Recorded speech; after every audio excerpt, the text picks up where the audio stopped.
Hi hello రైతు నేస్తానికి స్వాగతం. నేను మీ మొహమ్మద్ రయాన్. రైతన్నలందరూ గమనించాల్సింది ఏంటంటే, ఇప్పుడు మనము యాసంగి పంటలో ముఖ్యంగా మనకి వరిలో అగ్గి తెగులు అనేది మెడవిరుపు అనేది విపరీతంగా వస్తుంది. రైతులు కంపల్సరీ దీన్ని గమనించాలి. మనకు ఆకుల మీద మచ్చలు మచ్చలుగా ఏర్పడుతుంది, డాట్ డాట్స్ కింద ఏర్పడుతుంది. దాన్నే అగ్గి తెగులు అంటాము.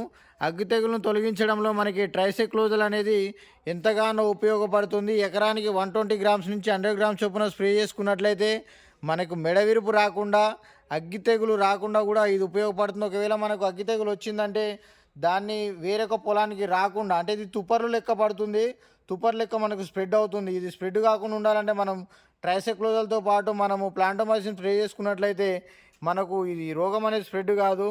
ఇది మనకు అదామా కంపెనీలో బ్లాస్టోగాన్ ద్వారా దొరుకుతుంది, మనకి మ్యాక్ కంపెనీలో లెక్చరర్ ద్వారా దొరుకుతుంది, అదే మనకి కొట్టేవా కంపెనీ నుంచి భీమ్ ద్వారా దొరుకుతుంది.